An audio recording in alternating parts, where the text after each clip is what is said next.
Hello दोस्तों, तो स्वागत है आप सभी का आपके अपने चैनल लोहागढ़ स्टडी पॉइंट में। सबसे पहले तो आप सबको शुक्रिया बोलना है क्योंकि हमारे 1K सब्सक्राइब आपने कंप्लीट किए और आपने इतना विश्वास बनाए रखा, उसके लिए तहे दिल से शुक्रिया आप सबको। तो स्टार्ट करते हैं हमारी वीडियो। और हमारी क्लास होती है मैथ की, पता है सबको, ठीक है। और हमारे 3 चैप्टर कंप्लीट हो चुके हैं। ये हमारा 4th चैप्टर है, क्वाड्रेटिक इक्वेशन। 3 चैप्टरों की जो लिंक है वो मैं इसके डिस्क्रिप्शन में दे दूंगा और आप प्लेलिस्ट में जाकर देख लेना, हमने ठीक कराया है, ठीक है। और पढ़ना ढंग से, 2-2, 3-3 लेक्चर हैं प्रत्येक की, ज़्यादा भी नहीं है। और मेरे क्वेश्चंस करने के लिए आपको दिए हुए हैं, उसमें बताया हुआ है और प्रत्येक क्वेश्चंस के बारे में मैंने बताया हुआ है। हालांकि मैं नहीं कराया होगा लेकिन बताया ज़रूर होगा कि ये किस प्रकार से होगा, आप करके देखें। नहीं होता है तो मैंने ये भी कहा है कि आप मुझे कमेंट कर दिया करें किस क्वेश्चन में समस्या है, और वो मैं आपको या तो टेलीग्राम पे या फिर यहाँ पे नहीं तो टेलीग्राम पे आपको मैं भेज दूँगा, अगर आपको किसी भी सवाल में कोई भी प्रॉब्लम आती है तो स्टार्ट करें हमारा सेशन। तो ये है हमारा कोऑर्डिनेट इक्वेशंस का। और देखो, इसमें मैं कोऑर्डिनेट इक्वेशंस के बारे में आपको बता चुका हूँ, लेकिन वो था हमारा कोऑर्डिनेटिक पॉलिनोमियल, और ये है हमारी कोऑर्डिनेटिक इक्वेशंस। उसमें क्या, उसमें हमारे जो वेरिएबल थे वो दो वेरिएबल होते हैं, लेकिन यहाँ पर इक्वेशंस में क्या होता है, इक्वेशंस में एक वेरिएबल होता है ओनली, या तो x होगा या a होगा, कुछ भी होगा, ठीक है। और जब यहाँ पर कोऑर्डिनेट की बात आ रही है तो इसमें हाईएस्ट पावर कितनी होगी वेरिएबल की, 2 होगी। ये तो बताया था मैंने। बस लीनियर इक्वेशंस होगी तो 1 होगी हाईएस्ट पावर, क्वाड्रेटिक होगी तो 2 होगी, और क्यूबिक होगी तो 3 होगी। 3 ही है आपकी में हाईएस्ट, और लेकिन आपकी इस 4th चैप्टर में आपके लिए 2 ही है ओनली, ठीक है। तो बात करें हम कोऑर्डिनेटिक इक्वेशंस की, तो होती क्या है, मैंने बताया था 2 एक हाथ समीकरण बोलते हैं इसको। आपको 2 वेरिएबल का एक 2 की मतलब एक वेरिएबल जिसकी पावर 2 होती है, एक इक्वेशन होती है। जैसे मैं मान के चलूँ हमारे पास में ये कोई इक्वेशन है, x² प्लस 2x प्लस के 3, ये हमारे पास में कोई इक्वेशन है। हाँ ठीक है, रहने दो। ये हमारे पास में कोई भी इक्वेशन है, और इसको अगर मैं जैसे कहूँ तो ये बताओ, अगर आप बता सको ये कौन सी इक्वेशन है तो क्या बताओगे आप, ये द्विघात समीकरण है। कैसे पता लगा, क्योंकि हमारा यहाँ पर आपने देख रहे होंगे तो x की पावर, x हमारा क्या है, यहाँ पे एक वेरिएबल है, और x की हाईएस्ट पावर कितनी है, 2 है। जब हाईएस्ट पावर 2 है तो ये कौन सा कहलाएगा समीकरण, कोऑर्डिनेटिक इक्वेशंस कहलाएगा, ठीक है। और यहाँ पर मेन बात क्या होती है कि इसका मतलब जनरल फॉर्म क्या होता है इसका, मैं ये तो एग्जाम्पल समझ में आ गया ना कि कैसा होता है ना। अब देखो, इसमें ये होना बहुत ज़रूरी है, क्वाड्रेटिक इक्वेशन के अंदर ये होना बहुत ज़रूरी है, चाहे ये हो या मत तो भले, कोई दिक्कत नहीं है। अगर ये ना हो तो भी ये क्वाड्रेटिक इक्वेशंस कहलाएगा। अगर आपको कोई ये दे दे ये क्या है, कौन सा समीकरण है, तो भी इसके क्वाड्रेटिक इक्वेशंस बोलेंगे इसको। इसका x बराबर 0 आएगा इसका मान, लेकिन ये भी है तो ये हमारे क्या है, ये कुछ भी हो सकते हैं, कोई दिक्कत नहीं है, हो भी तो भी कोई दिक्कत नहीं, लेकिन ये होना हमारा बहुत ज़रूरी। क्यों होना ज़रूरी है भाई, अगर इसका ये 0 हो गया, इसके वेरिएबल में अगर यहाँ पर मैं 0 लगा दूँ, यहाँ पर 0 लगा दूँ, तो अब मैं इसको आगे सॉल्व करूँ, मैं इसको यहाँ पर 0 लगा दिया तो ये 0 हो जाएगा भाई, प्लस के ये चाहे हमारा एज इट इज है। तो ये कौन सी इक्वेशंस बन गई, लीनियर बन गई, ये तो रेखिक हो गई, ये तो हो गई ना रेखिक, ये तो रेखिक समीकरण हो गया हमारा। इसलिए हमारा जो भी हमारी हाईएस्ट पावर होगी लीनियर इक्वेशन में, या फिर मैं कहूँ अगर मैं लीनियर इक्वेशंस की प्रॉपरली बात करूँ, तो जब x² में आएगा या कोई भी वेरिएबल स्क्वायर में आएगा तो उसका जो भी कोएफिशिएंट होगा वो हमारा 0 नहीं होना चाहिए किसी भी हालत में। 1 हो, कुछ भी हो, लेकिन नंबर होना चाहिए ज़रूर। कोई भी रियल नंबर कुछ भी हो, लेकिन रियल नंबर होना चाहिए हमारा। क्या होना चाहिए, रियल नंबर, 0 नहीं होना चाहिए। इस बात का ध्यान रखें। तो अभी मैं अगर इसके एक जनरल फॉर्म की मैं बात करूं,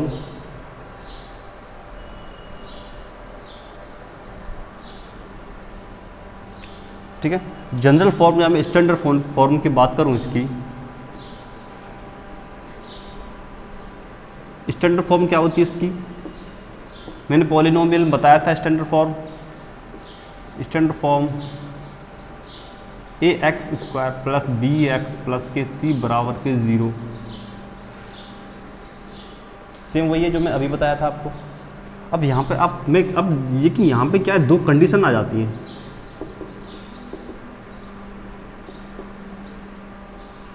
यहाँ पर दो कंडीशन आ जाती हैं। कौन कौन सी आती हैं, देखो आप इधर देखो, आप यहाँ पे एक तो ये हमारे क्या होने चाहिए, रियल नंबर होने चाहिए, ए बी सी क्या होने चाहिए, रियल नंबर होने चाहिए।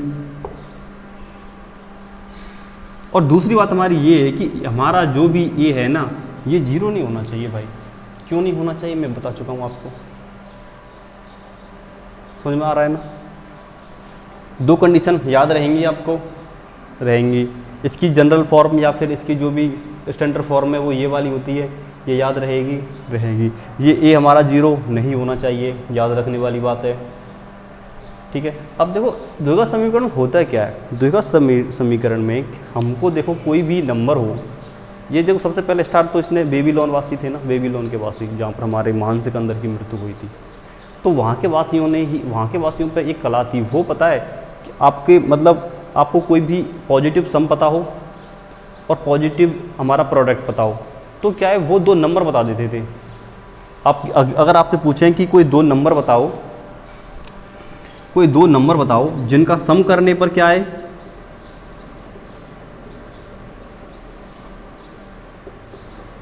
कोई नंबर बताओ जिनको सम करने पर क्या आ जाए 2, और उनको प्रोडक्ट करने पर क्या है,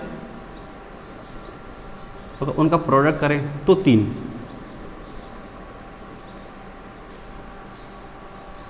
कोई दो नंबर बताओ जिनको सम करने पर 2 आए, प्रोडक्ट करने पर 3 आए, दो नंबर बताने, तो आप बताओगे। चलो ये तो छोटी संख्या है, बता भी दोगे आप सोच के, लेकिन बड़ी संख्या हुई तो क्या होगा।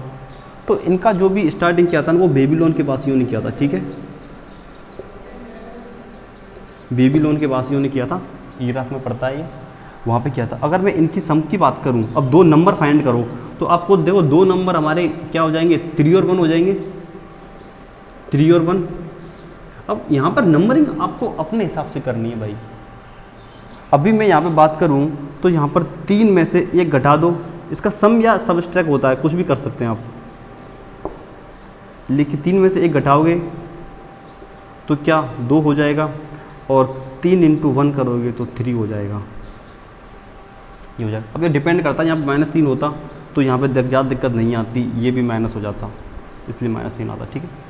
तो इस प्रकार से यहाँ से ये स्टार्ट हुआ, थोड़ा बहुत जनरल की बात है, आप थोड़ा याद रखना कहाँ से स्टार्ट हो, कोई पूछ ले तो इनके पास में क्या एक अद्भुत कला थी, वो बता देते थे कोई भी दो नंबर जिनका अगर उनको किसी भी संख्या का सम पता हो, दो संख्याओं का, और प्रोडक्ट पता हो, तो उनको समस्या बताने में आसान होती थी। तो इसके कुछ एग्जाम्पल लिख लो।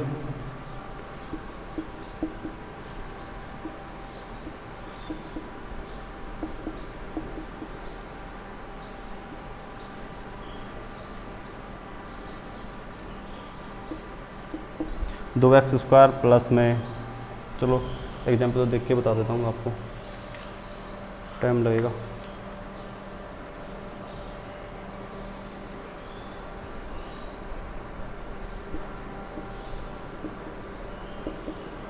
ठीक, ये तुम 2 एग्जाम्पल लिख लो,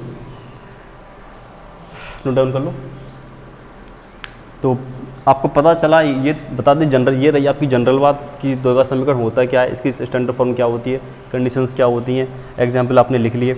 अब बात करते हैं, सबसे पहले देखो क्या है, आपके कोऑर्डिनेट इक्वेशन देने से पहले आपको क्या पता होना चाहिए, कोऑर्डिनेट इक्वेशन बनाते कैसे हैं। देखो ज़रूरी नहीं कि आपको कि वो कोऑर्डिनेट इक्वेशन बनी बनाई दे, हो सकता है आपको कोई भी सवाल दे दे, आपको कोई भी क्वेश्चंस दे दे, थ्योरेटिकल क्वेश्चन दे दे, और उसमें भाषा का यूज करे जिससे आपको बनानी पड़े। जैसे मैं बात करूं, मैंने अभी बोला था सम की, और सम और वो नंबर बोले थे ना मैंने, कोई भी दो नंबर बताने जिनका सम आना चाहिए कितना, 2, और उनका प्रोडक्ट कितना आना चाहिए, -3। ये वाला सवाल है, ठीक है। अब तुमने याद हो तो मैंने तो पॉलिनोमियल वाली बात में मैंने आपको बताया था, वहाँ पे जब हम कोऑर्डिनेट पॉलिनोमियल कर रहे थे, मैंने बताया था कि अल्फा प्लस एक समीकरण बताया था। सबसे पहले तो ये देखो, मैंने एक समीकरण बताया था, क्या बताया था मैंने, पॉलिनोमियल का x² एक्स स्क्वायर माइनस के अल्फ़ा प्लस बीटा, प्लस ही था यहाँ पे, alpha plus beta x plus के अल्फ़ा इंटू बीटा। याद है? याद है?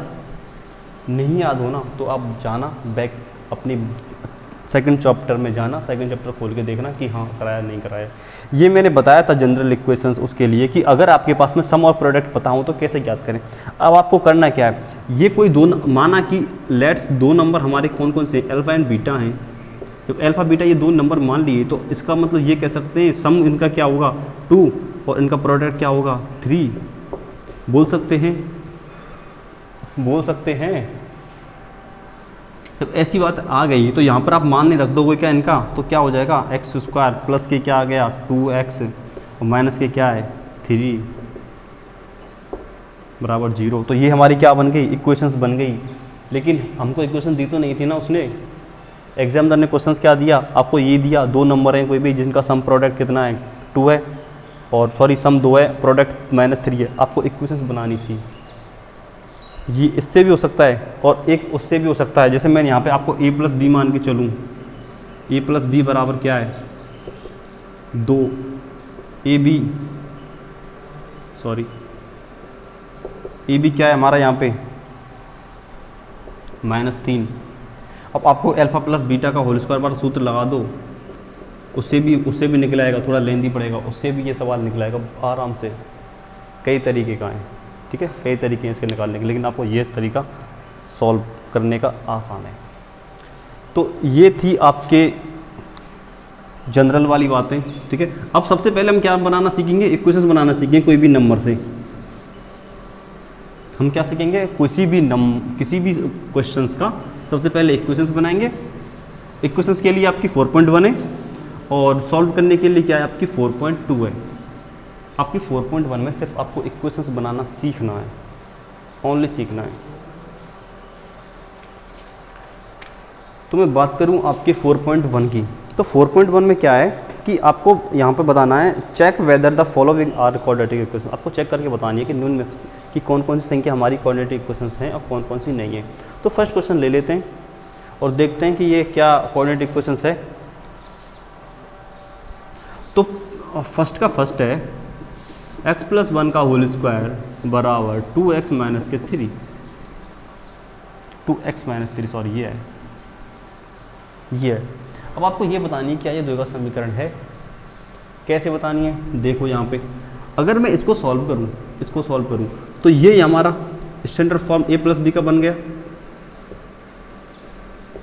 a प्लस बी का स्क्वायर।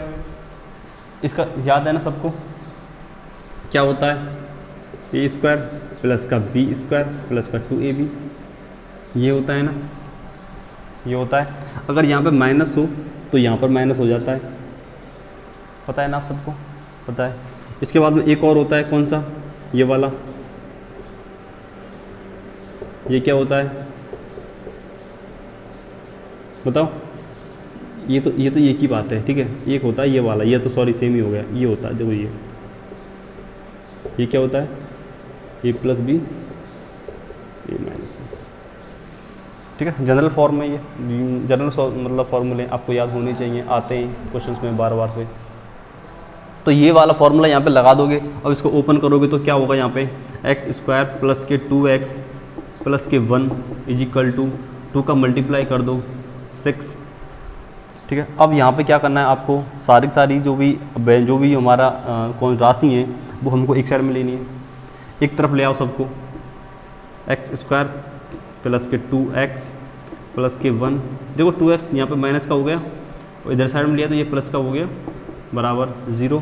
अच्छा 2x से 2x ख़त्म तो एक एक्स स्क्वायर बच्चा प्लस के 1 प्लस के 6 क्या हो गए प्लस के 7 बराबर के 0। अब बताओ मुझे क्या ये द्विघात समीकरण है, बताओ। मैंने क्या कहा था, सबसे पहले आपको एक्स स्क्वायर मतलब हम ये बोल सकते हैं कोई भी वेरिएबल हो उसकी हाईएस्ट पावर 2 हो और उसके कोफिशिएंट, उसका कोफिशिएंट कितना होना चाहिए 1 होना चाहिए। मतलब कोई भी ये मतलब 0 नहीं होना चाहिए, कुछ भी हो रियल नंबर होना चाहिए लेकिन 0 नहीं होना चाहिए। अब यहाँ पर इसका कोफिशिएंट कितना 1 है, 1 हो रहा है ना। जब 1 हो रहा है तो ये कह सकते हैं हम ये हमारा दूसरा समीकरण है, कह सकते हैं, बिल्कुल कह सकते हैं। लेकिन सिर्फ अगर यहाँ पे हमारा जो भी इसका जो भी कोएफिशिएंट है वो 0 नहीं होना चाहिए भाई। तो अगर 0 होता यहाँ पे तो ये ऑलरेडी 0 हो जाता, ठीक है, इसलिए 0 नहीं होना चाहिए। तो हम कह सकते हैं ये हमारा कौन सा है, द्विघात समीकरण। बात करें हम सेकंड क्वेश्चन। देखो सेकंड क्वेश्चन आप कर लेना, सिंपल है। मैं थर्ड क्वेश्चन करा रहा हूँ आपको, थर्ड करते हैं, ठीक है। तो थर्ड क्वेश्चन करो। थर्ड क्या कह रहा है, x-2 और x+1 is equal to x-1 और x+3, ये कह रहा है। बताओ मुझे, करो। देखो इसमें क्या, सबसे पहले मल्टीप्लाई करना दोनों का। मल्टीप्लाई कैसे करते हैं, देखो सबसे पहले आपको इसका एक का दोनों से करना है, फिर इस एक का फिर दोनों से करना है। अब x का पहले इन दोनों से करना है, तो x का इससे इनसे करोगे तो देखो x का करोगे तो x² आ गया, और 1 से करोगे तो x ही आएगा। फिर 2 मैं इसका करो, एक बार इससे और एक बार इससे, तो इसका करोगे तो क्या हो जाएगा -2x, और इसका करोगे तो -2 इजिकल टू एक बार इसका इससे और एक बार इसका इससे करो, x² आ गया, और दूसरी बार प्लस के 3x, फिर इसका और फिर इसका, तो यहाँ -x और यहाँ पर क्या आ गया -3। आया ना समझ में, सिर्फ मल्टीप्लाई किया हमने, कुछ नहीं किया, ठीक है। सबसे मल्टीप्लाई करने का क्या है, एक संख्या लेते हैं उसका दोनों अगली दूसरी संख्या से दोनों से कर दो। उसके बाद चिन्ह का ध्यान रखो, चिन्ह भाई चिन्ह का याद रखो। चिन्ह का कैसे, माइनस का गुणा माइनस से करते हैं तो प्लस आता है, माइनस का प्लस से करते हैं तो माइनस आता है, प्लस का प्लस से करते हैं तो प्लस आता है।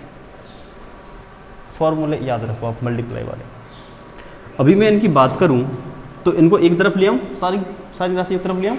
अगर एक तरफ ना लेके आओ ना तो यहाँ से भी काट सकते हो आप। देखो हमारा जो भी दोनों साइड है ना LHS RHS, अगर कोई भी नंबर LHS RHS में कोई भी वेरिएबल राशि, कोएफिशिएंट राशि, कांस्टेंट राशि कुछ भी हो, यदि बराबर है और समान चिन्ह की है तो वो आपस में कट जाती है, समान चिन्ह की और बराबर। अभी मैं यहाँ पे x² देखो, ये x² पॉजिटिव है, ये x² पॉजिटिव है, बीच में इक्वल है, मतलब दोनों एक दूसरे की तरफ है, अलग अलग है, तो ये कैंसिल आउट हो जाएगा, हो गया। इसके बाद में देखो यहाँ पर ये +x है, ये -x नहीं कटेगा, ये -x ये भी नहीं कटेगा, ये -2 और कुछ नहीं कट रहा है यहाँ पे। अब मैं एक तरफ ले आऊँ इसको, तो देखो ये क्या, इधर साइड में क्या है x, फिर -2x -2, अब इधर से ये माइनस में हो जाएगा ना, प्लस का है, इधर ले आया माइनस में, ये प्लस में, ये प्लस में बराबर 0। अभी आप देखो x, देखो ये x है, ये -2x है, माइनस माइनस के अलग कर लो, एक x -1x 2x गए तो -x बचा, -x और ये माइनस के 3x माइनस के 4x बचे, माइनस के 4x बच रहे, ठीक है। प्लस का ये माइनस का, ये प्लस का, हाँ ठीक। या फिर आप ऐसे कैंसिल आउट कर सकते हो, ये x प्लस का, ये x प्लस का, 2x प्लस के हो गए। अब जब 2x ये प्लस के हो गए तो ये माइनस का है, काट दो भाई, सीधी बात है, कटेंगे। तो क्या बचेगा यहाँ पे, माइनस के 3x और कांस्टेंट राशि कितनी बचेगी, प्लस के 1 बराबर 0। तो बताओ क्या ये द्विघात समीकरण है, क्या ये क्वाड्रेटिक इक्वेशन है? नहीं है भाई, ये तो लीनियर है, x की पावर 1 आ रही है यहाँ पे, ये कौन सी है, लीनियर है भाई, लीनियर इक्वेशन है ये वाली। हो जाएगा, कर सकते हो ये, ठीक है, करके देखना।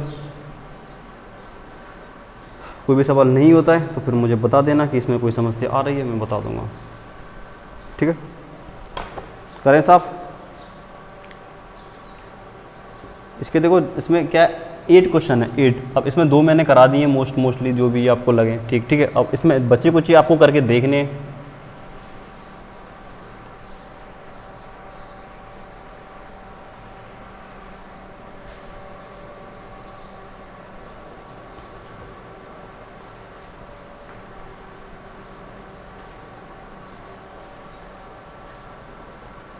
ठीक है, तो अभी बढ़ते हैं सवाल की ओर। तो सेकंड क्वेश्चन करें, सेकंड कर लेते हैं, ठीक है। ये करके देखना आप, ठीक है। फर्स्ट और थर्ड में करा दिए, ये बच्चे कुछ आप करके देखना, हो जाएंगे, कोई दिक्कत वाली बात नहीं आएगी आपको। यहाँ पे फिर भी कोई दिक्कत आती है आप मुझे बताना, मैं बता दूंगा आपको, ठीक है। अच्छा, इसमें देखो एक क्यू वाला फॉर्मूला याद है आपको? क्यू वाला फॉर्मूला हो रहा है इसमें, ये वाला,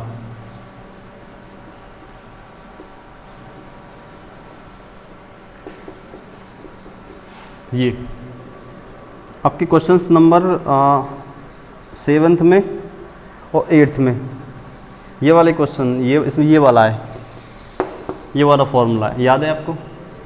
याद नहीं है तो मैं बता देता हूँ आपको। देखो ये ए क्यू प्लस बी क्यू होता है, एक तो ए क्यू बी क्यू प्लस का 3a² भी कर दो और फिर एक बार 3ab² कर दो।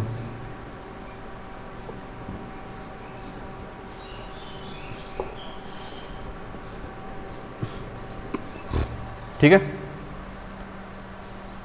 कर दोगे ना?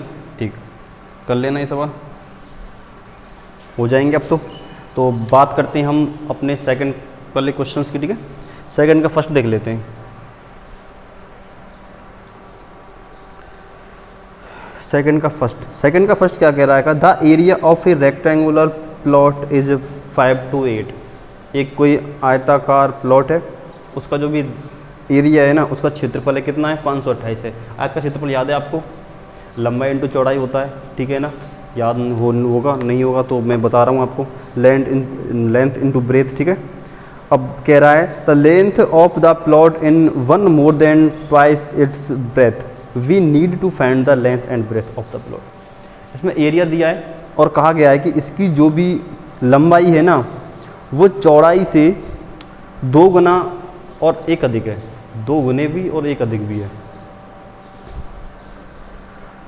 ठीक है। तो अभी यहाँ पे मैं ब्रेथ की है, देखो वो चौड़ाई की है, जो लंबाई है ना वो चौड़ाई की दुगनी +1 है,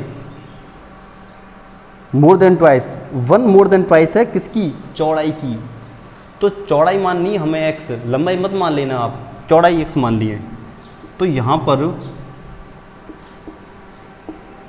लेट्स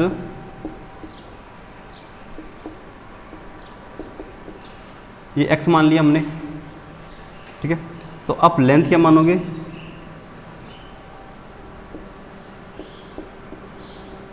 तो उसने कहा है कि twice, 1 more than twice, 1 more than twice, 1 more than twice। पहले ट्वाइस करना है, फिर उसमें 1 अधिक है, ट्वाइस का 1 अधिक है। तो वही हमने किया है भाई, वही हमने किया है, ट्वाइस +1 है, ठीक है। अब इसका एरिया क्या दे रखा है? एरिया क्या दे रखा है? 5 to 8, 5 to 8 मीटर स्क्वायर, ठीक है। आपके पास ब्रेथ है, लेंथ है, फॉर्मूला लगा दोगे, क्या होता है?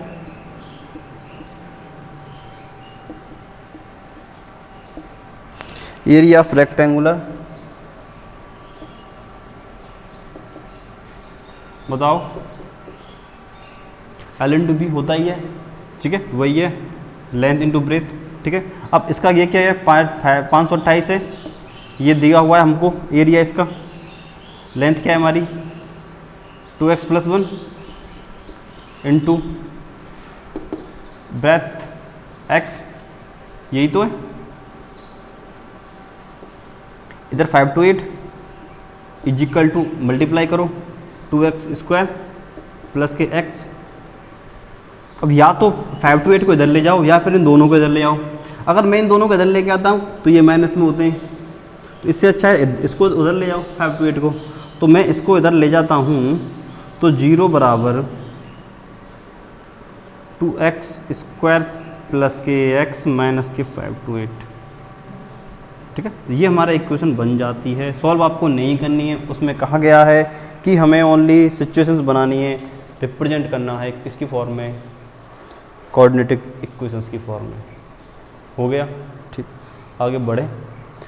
अब सवाल नंबर 2 का 2, उसमें कहा गया था product of 2 consecutive positive integers in 306 we need to find the integers। अच्छा, आपसे कहा गया है आपको दो कोई धनात्मक इंटीजर है, दो धनात्मक इंटीजर है, ठीक है। तो दो धनात्मक इंटीजर का मतलब वो लगातार है वो, ठीक है। तो क्रमानुगत लगातार धनात्मक इंटीजर। तो जब इंटीजर्स की बात आती है तो कहाँ से स्टार्ट करते हैं आप? एक तो कोई x मान लेता है और लगातार x के कौन सा इंटीजर आएगा? +1 आएगा। लगातार +1 ले लो, चाहे आप -1 ले लो, एक कम करके ले लो, लेकिन उसने कहीं लगातार ही कही है तो एक तो आपको x मानना पड़ेगा, ठीक है।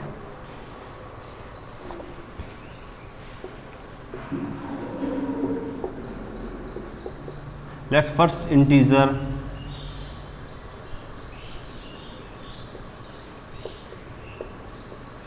x, सेकेंड इज x+1, ठीक है।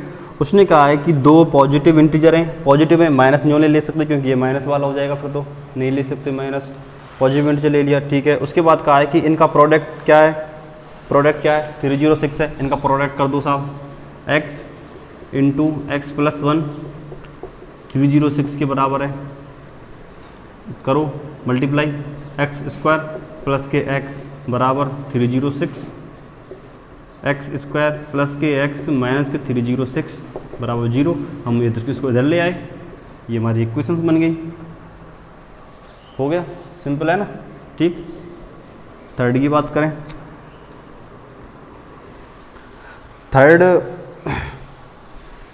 थर्ड की बात कर ही लेते हैं, ठीक है, तुम फिर दिक्कत होगी, ठीक है। उसने थर्ड क्वेश्चन कहा है कि Rohan's mother is 26 years older than him. Rohan की जो माता है वो रोहन से 26 साल बड़ी है, 26 साल बड़ी है। देखो इस ऐसे क्वेश्चंस में आपको अगर इक्वेशंस बनानी हो ना, तो जैसे लाइन कहती जाए सवाल में, क्वेश्चंस में जैसे जैसे लाइन कहती जाए आपको वैसे वैसे आगे बढ़ना है, अपना ज़्यादा दिमाग नहीं लगाना है, जैसे जैसे कहा जाए वैसे वैसे। अब उसमें क्या कहा, उसमें कहा गया कि रोहन की जो माता है ना, उनकी जो एज है ना वो रोहन से 26 साल ज़्यादा है। तो भाई 26 साल ज़्यादा है, तो अगर रोहन की मैं कोई x मान लेता हूँ तो उनकी माता की उम्र x+26 होगी, ठीक है। मैं रोहन की क्या मान लेता हूँ, एज, रोहन की एज कितनी है, x मान लेता हूँ, तो रोहन की माता जी की एज कितनी हो गई, x+26 हो गई, ठीक है। अगर अब देखो, अब बात आती है यहाँ से, अगर वो कहता कि जैसे कुछ आगे कुछ भी बोलता है कि 3 साल पहले उनकी उम्र इतनी थी, तो अगर पहले की बात करें तो हमेशा फिर माइनस का यूज होगा आगे सवाल में। अगर वो कहीं बाद में 3 साल बाद, 5 साल बाद, 10 साल बाद, 20 साल बाद की बात हो, तो उसमें क्या होता है, प्लस का यूज होता है। जैसे क्वेश्चंस में देखो, क्वेश्चंस आगे कह रहा है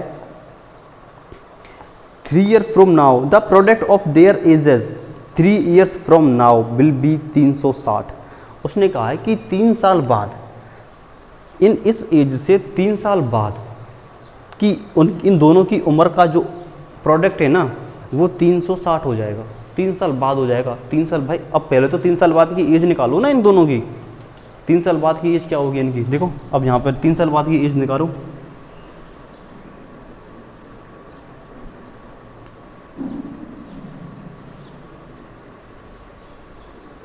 तो आफ्टर 3 ईयर और रोहन की कितनी हो जाएगी ये एज, x+3 हो जाएगी रोहन की। अच्छा, और रोहन की माता की, रोहन मदर कितनी होगी, x+26 प्लस के 3 हो गई, ठीक है। अब क्या कहा उसने, अब कहा है उसने कि इन दोनों का जो प्रोडक्ट है ना, इन दोनों की एज का प्रोडक्ट 360 है, ये नोट कर लिया ना, दोनों की एज का प्रोडक्ट। तो अभी इनकी एज का प्रोडक्ट कितना है, ये तो x+3 और दूसरा क्या है, ये x+29 हो गया, बराबर कितना है 360। तो इनको क्या करना है, मल्टीप्लाई करना है, इक्वेशंस बनेगी, हो जाएगा। अभी मैं चलो करके बताऊं क्या, चलो कर लो। क्या बताया था मैंने, मल्टीप्लाई कैसे होता है, कोई भी दो कोष्टक में कोई दो संख्या है उनका मल्टीप्लाई कैसे होता है। देखो यहाँ से पहले से स्टार्ट करो, पहले का पहले से करूँ और पहले का दूसरे से करूँ। तो इसका x का x से करेंगे तो x स्क्वायर आ जाएगा, x का 29 से करेंगे तो 29x आ जाएगा, प्लस अगर मैं 3 की बात करूँ, 3 का x से करो और फिर 3 का 29 से करो, तो यहाँ पर क्या जाएगा 3x प्लस 3 का 29 से करेंगे, देखो 9 इंटू 3 27 2 और 3 इंटू 6 और 2 87 बराबर के 360 हो गया ना यहाँ तक। ठीक है, अब आगे बढ़ें तो एक्स स्क्वायर, एक्स की संख्या को जोड़ सकते हो आप, तो 29 इंटू 3x कितना हो गया बताइए, 32 30 इजिकल टू, अब 360 इधर साइड में ले जाओ या फिर आप 360 को इधर साइड में ले आओ, प्लस 87 माइनस के 360 बराबर 0। ठीक, बराबर 0, बिल्कुल सही है। अब यहाँ पे अब 87 में से 360, अब यहाँ पर आप घटाओगे तो आप मुझे ये बताओ ये क्या है, प्लस की 87 है, प्लस की 87 है और ये माइनस की 360, तो आंसर तो आप माइनस में ही आएगा। कितना बचेगा घटा लो, एक्स स्क्वायर प्लस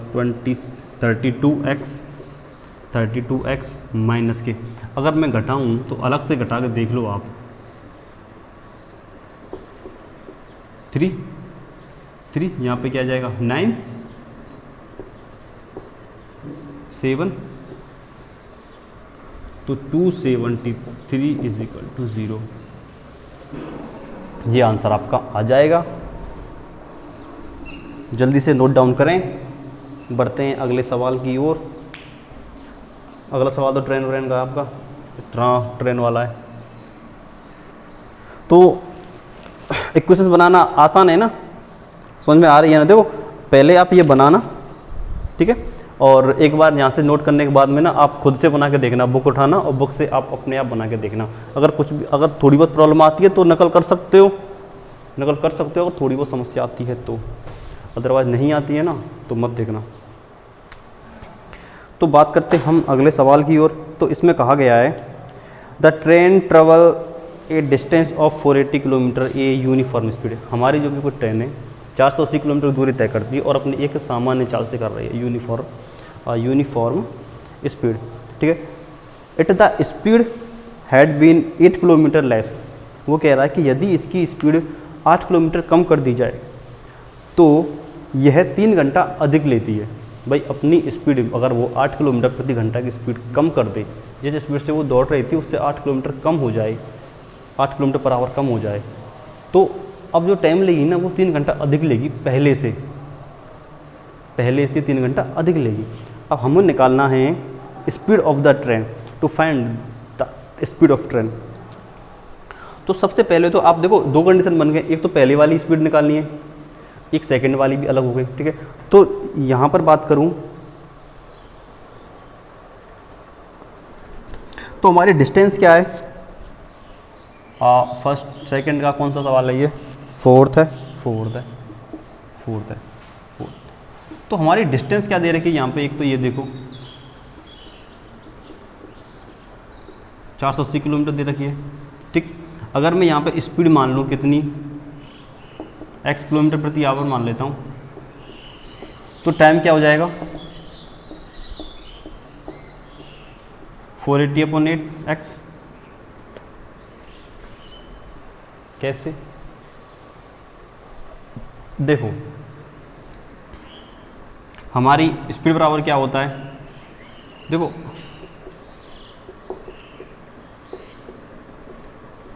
ये पढ़ा है, speed is equal to distance upon time,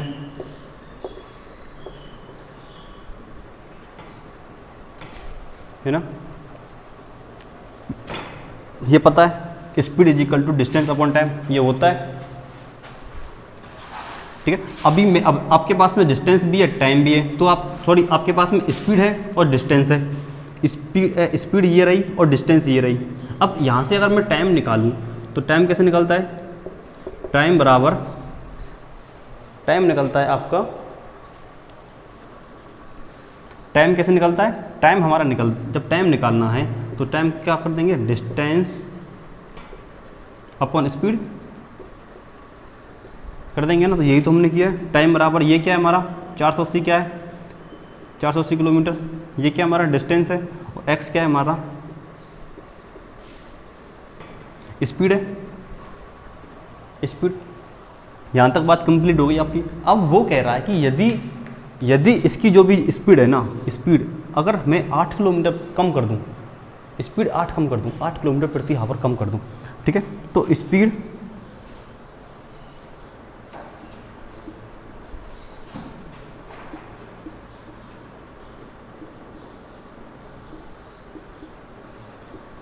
आठ किलोमीटर कम करने के बाद स्पीड कितनी होगी, तो x माइनस 8 हो जाएगी। तो ये अलग है, ठीक है, ये नहीं, ये आपको नहीं उतारना, ये तो नॉर्मल है क्वेश्चन, ये तो मैंने फॉर्मूला बताया आपको, ये नहीं उतारना, आपको ये सवाल है, ठीक है। स्पीड आफ्टर लेस 8 किलोमीटर प्रति आवर, 8 किलोमीटर कम करने के बाद में आपकी स्पीड ये रही, ठीक है। जब स्पीड ये रही आपकी, अब देखो उसने डिस्टेंस कम नहीं की है, डिस्टेंस हमारी सेम है, उसने डिस्टेंस सेम की है, उसने सिर्फ आपकी स्पीड में कमी की है ओनली, डिस्टेंस हमारी अब भी सेम ही है, ठीक है। जब डिस्टेंस सेम ही है तो इसके लिए टाइम क्या हो जाएगा, टाइम बराबर क्या होता है, डिस्टेंस अपॉन स्पीड। डिस्टेंस क्या है यहाँ पे 480, यही तो है। और इसके बाद में मैं बात करूँ किसकी, नीचे क्या है यहाँ पे स्पीड, तो स्पीड अभी कितनी स्पीड है, ये वाली हो जाएगी x माइनस 8, ठीक है। ये हमारा कहाँ चल रहा है, हावर में आ रहा है, ये भी हावर में आएगा, घंटे में आएगा मतलब,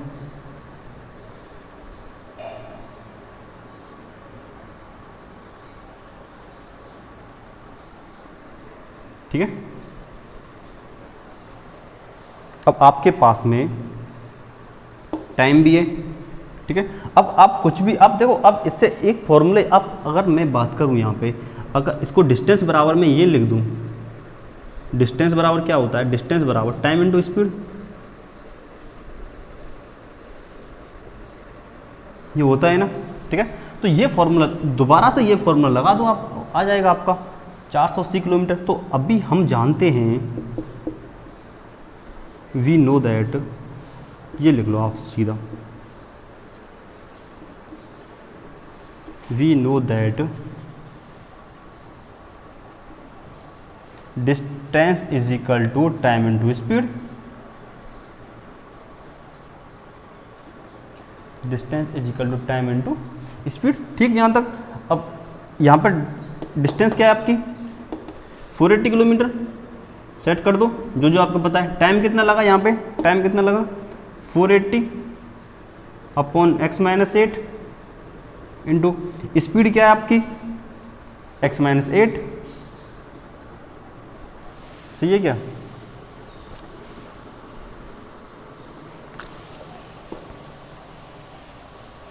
स्पीड आपकी x है, टाइम क्या लग रहा है आपका, टाइम लग रहा है आपका ये, ठीक है। हाँ, अब देखो यहाँ पर आपको ये टाइम पता है, आपको कितना है 480 अपॉन x माइनस 8, ठीक है। अब डिस्टेंस बराबर क्या होता है हमारा, टाइम इनटू स्पीड होता है, ये होता है। अभी मैं बात करूँ यहाँ पर, तो हमारी स्पीड, स्टार्टिंग में स्पीड कितनी थी, ठीक है। अब वो याद करना है, find the speed of train, आपको x की वैल्यू याद करनी है, x की वैल्यू याद करनी है। तो 480 x और स्पीड आपकी ये रही, तो स्पीड आपकी कितनी हो जाएगी, x की स्पीड पहले x थी, ठीक है। अब आप इसको सॉल्व कर सकते हो, कोई समस्या आएगी क्या इसको सॉल्व करने में, नहीं आएगी, नहीं आएगी ना, ठीक है। अब इसको आप सॉल्व कर लेना, ठीक है, और जो हमारा यहाँ पर देगा समीकरण बन के आ जाएगा।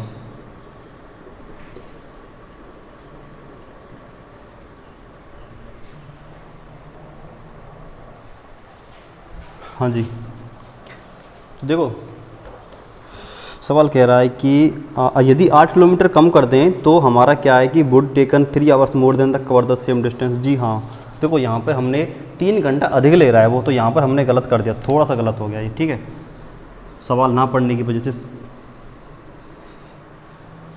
480/x ये हमारा पहला टाइम था, लेकिन इसमें क्या कर रहा है वो, उसने 3 घंटे और एक्स्ट्रा ले रहा है, वो 3 घंटे और एक्स्ट्रा ले रहा है, तो ये हमारा अभी का टाइम हो जाएगा, ठीक है। तो हमको ये नहीं लिखना अब टाइम आपका कितना लिखना है, हमको ये वाला लिखना है। तो 480/x प्लस के 3, स्पीड कितनी है हमारी, x-8। तो ये आपको सॉल्व करें, आप सॉल्व कर लोगे क्या, नहीं कर पाओगे ना, तो मैं बता दे रहा हूँ उसको, सॉल्व भी कर रहा हूँ, ठीक है।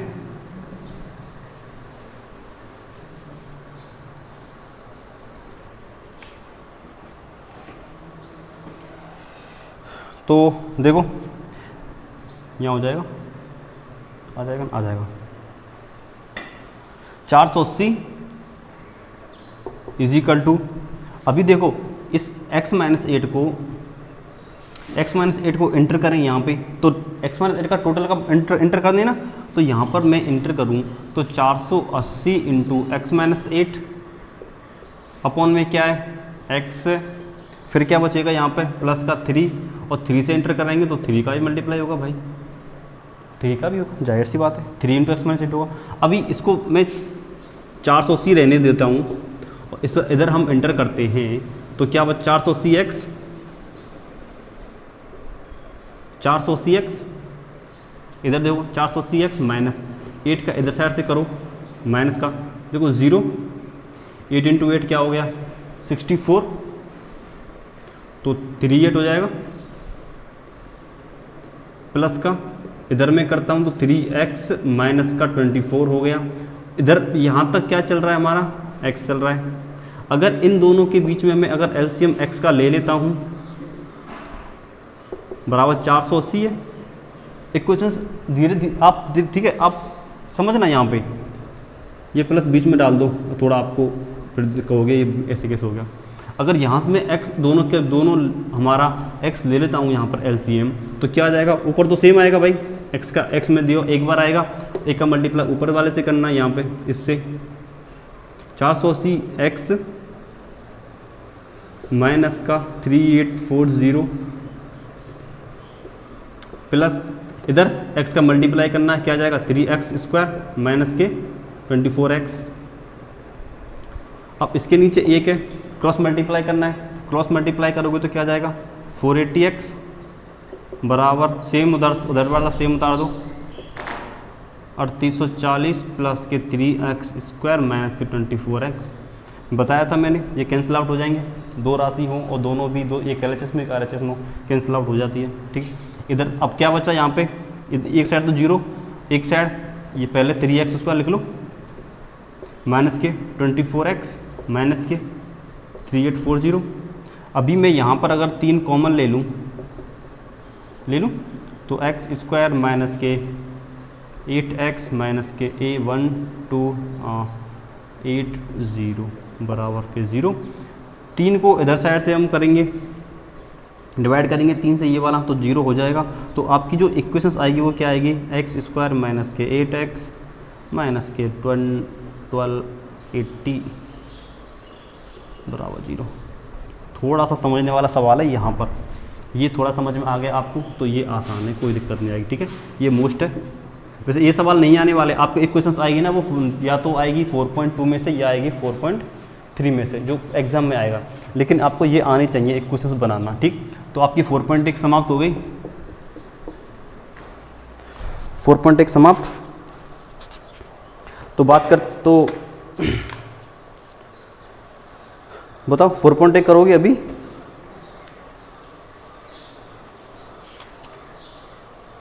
चलो कोई नहीं, 4.2 अगली बार हम देख लेंगे, ठीक है। अब इसके बाद में आपकी जो 4.2 है ना, उसमें है सॉल्यूशन करना। सॉल्यूशन करते कैसे, देखो मैं थोड़ा बहुत बता देता हूँ आपको नॉर्मली किस प्रकार से सॉल्यूशन करना होता है। देखो सॉल्यूशन करने के लिए क्या करना होता है, सबसे पहले आपकी जो कोऑर्डिनेट इक्वेशन दी हुई होगी उसमें पता है आपको अधिकतर 3 राशि दी हुई होगी, ठीक है। एक तो x² के कोऑर्डिनेट वाली, कोएफिशिएंट वाली, एक एक्स कोएफिशिएंट वाली और एक कांस्टेंट राशि होगी, ठीक है। उसमें क्या करना है आपको कि जो आपको ए और सी है ना, ए और सी का मल्टीप्लाई करना होता है। ए और सी मतलब क्या हो गया, आपको जनरल फॉर्म याद होगी, मैंने बताया था ए एक्स स्क्वायर प्लस के बी एक्स प्लस के सी इजिकल टू 0, ये बताई थी मैंने क्या आपको, उसकी स्टैंडर्ड फॉर्म बताई थी, याद होगी, ठीक है। अगर याद है तो दोबारा बोलो, ए एक्स स्क्वायर प्लस के B x plus C is equal to 0, ये है हमारी क्वाड्रेटिक इक्वेशंस की स्टैंडर्ड फॉर्म। इसमें सबसे पहले क्या करना होता है कि आपको ए और सी का मल्टीप्लाई करना होता है, ठीक है। ए और सी का मल्टीप्लाई कर दिया, ए और सी का मल्टीप्लाई करने के बाद में इसका जो भी मिड टर्म है वो जो भी होगा बी में होगी, मिड टर्म बी एक्स होगी। तो मल्टीप्लाई करने पर हमको दो राशि ऐसी लेनी होती है, मल्टीप्लाई करने पर तो जो ए इंटू सी के मल्टीप्लाई से आया ना वो आनी चाहिए, और सम करने पर क्या आना चाहिए, जो हमारा मिड टर्म है वो आनी चाहिए थी, ठीक। तो एक सवाल में समझा देता हूँ, ये सब हो गया ना आपको, ठीक। एक सवाल देख लेते हैं नॉर्मली, सवाल तो हम कल करेंगे, आपकी 4.2 कल ही ले लेते हैं, ठीक है। थोड़ी वीडियो ज़्यादा बड़ी हो जाएगी नहीं तो।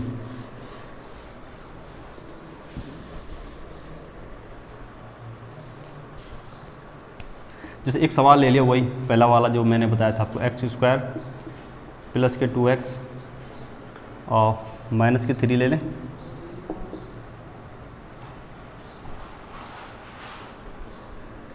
इजिकल टू 0, ये हमने कोई सवाल लिया, ठीक है।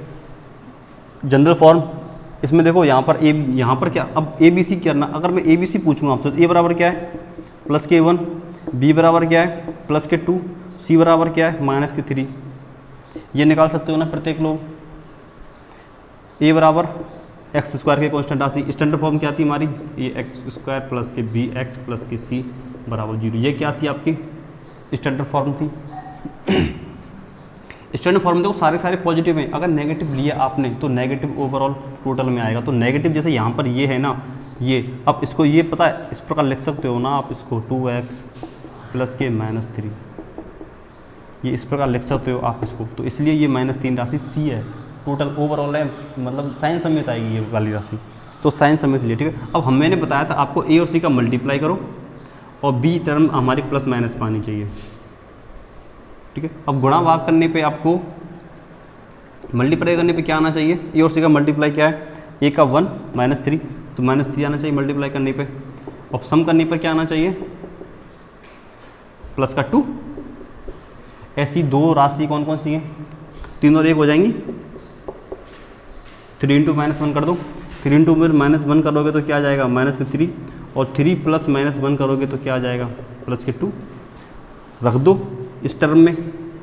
अगर मैं x square plus 3x minus के x माइनस के 3 बराबर 0, अब आप मुझे ये बताओ, मैंने इस टर्म की जगह पे 2x वाली टर्म की जगह पे ये वाली टर्म लिखी है, कोई फ़र्क पड़ा है इक्वेशन में, नहीं पड़ा ना अभी तक।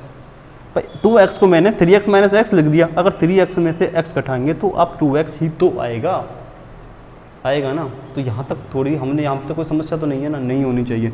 अभी मैं आगे इसको सॉल्व करूँ, आगे सॉल्व कैसे करते हैं इसको, अगली टर्म ये दो अगली वाली अलग टर्म ले लो, ये दो लास्ट वाली अलग टर्म ले लो, इन दोनों का कॉमन अलग, इन दोनों का कॉमन अलग। यहाँ से कॉमन क्या आएगा हमको, इन दोनों टर्म से कॉमन क्या देखो, कॉमन देखो, एक तो x कॉमन आ रहा है, इसके अलावा कुछ नहीं है, तो x कॉमन ले लो यहाँ से, x यहाँ से कॉमन लिया तो क्या रिमेन बचा, यहाँ पे x बचा ओनली, प्लस का साइन प्लस, ये इधर x कॉमन ले ले तो क्या बचा 3 माइनस। अब एक बात बताओ, मैं यहाँ पे माइनस कॉमन ले लूँ, माइनस कॉमन, और माइनस के बाद में क्या कॉमन आ रहा है, यहाँ पर एक +1 कॉमन आ रहा है, तो 1 भी ले लेता हूँ कॉमन में, 1 कॉमन आया था भाई। साइन खाली साइन लोगे तो अच्छा नहीं लगेगा, तो माइनस के साथ में हमेशा एक 1 लेके चलना है आपको, तो माइनस के साथ में 1 लेके चलो, 1 आ गया। अब -1 कॉमन आया तो यहाँ पर क्या बचेगा, x बचेगा, किसका, प्लस का बचेगा ना, हमने इस माइनस x से माइनस ले लिया पहले ही, ठीक है। और इसका जो मैं कोएफिशिएंट है हमेशा 1 रहता ही है, तो हमने इसका कोएफिशिएंट भी ले लिया। अब कोएफिशिएंट ले लिया तो क्या बचा, x बचा, ठीक है। अब यहाँ पर मुझे ये बताओ, ये प्लस का आएगा या माइनस का आएगा, +3 या -3, +3, क्योंकि हमने यहाँ से भी तो माइनस ले लिया है भाई, ले लिया।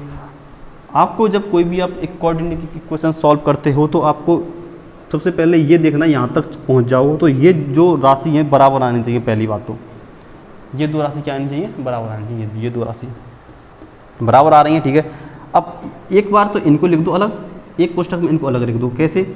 एक तो हमको आ गई x और एक -1 इसके साथ में, एक तो ये आ गया और इसके बाद में दूसरी x + के 3, एक ये आ गया बराबर 0।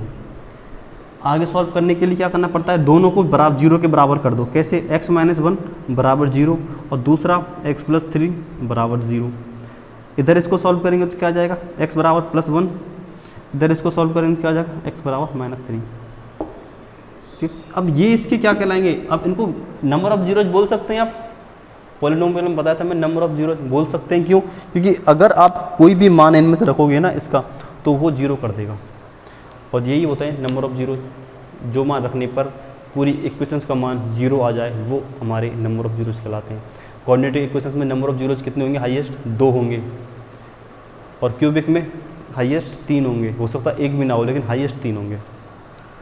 तो ये होगी नंबर ऑफ जीरोज होंगे, ठीक है। अब ये दोनों इसके क्या हो गए, समीकरण के सॉल्यूशन आ गए, ये दो हमारे सॉल्यूशन आ गए, ठीक है। तो ये हमारे क्वेश्चंस रहेंगे, इस प्रकार से हमको करना होगा कोई भी सवाल, ठीक है। अगली वीडियो में देखेंगे। अगली वीडियो हमारी क्या है, 4.2। अब तक तो आपने सिर्फ इक्वेशंस बनाना सीखा था, अब 4.2 में इक्वेशंस करना सीखोगे कि इनको सॉल्व कैसे करते हैं, ठीक है। ईजी टॉपिक है, कोई दिक्कत नहीं है, बशर्ते आप रेगुलर पढ़ाई करें, और जो क्वेश्चंस यहाँ पे कराए जा रहे हैं उनको यहाँ पर नोट डाउन करें। नोट डाउन करने के बाद में एक बार आप खुद से प्रैक्टिस करें, अलग से कोई समस्या आती है तो अपना जो यहाँ से नोट डाउन किया वहाँ से देख लें, और अगर आप कर दो तो ये आपके लिए बेस्ट है, फिर तो आप बेस्ट हो, घबराने वाली कोई बात नहीं है, ठीक है। रेगुलर वीडियो आ रही हैं, रेगुलर पढ़ो। कोई भी समस्या आती है तो हमें बताओ, यहाँ पे समस्या है, हम उसका निराकरण करेंगे। तो फिर मिलते हैं अगली वीडियो में, ठीक है दोस्तों। बने रहिए चैनल पे और जितना हो सके वीडियो को शेयर कर दिया करें, ठीक है। और फिर से 1000 करने के लिए धन्यवाद। आप परिवार में जुड़े रहें, अपने मित्रगणों को वीडियो वगैरह शेयर कर दिया करें, ठीक है। कंटेंट अच्छा लग रहा हो तो आप लाइक वगैरह करें, अच्छे कमेंट कर दिया करें, और वीडियो को अपने सोशल मीडिया प्लेटफॉर्म पर जो भी जहाँ पे भी लगाना चाहो स्टेटस पे, सब जगह आप लगा दिया करें, ठीक है। मिलते हैं अगली वीडियो में, तब तक के लिए धन्यवाद।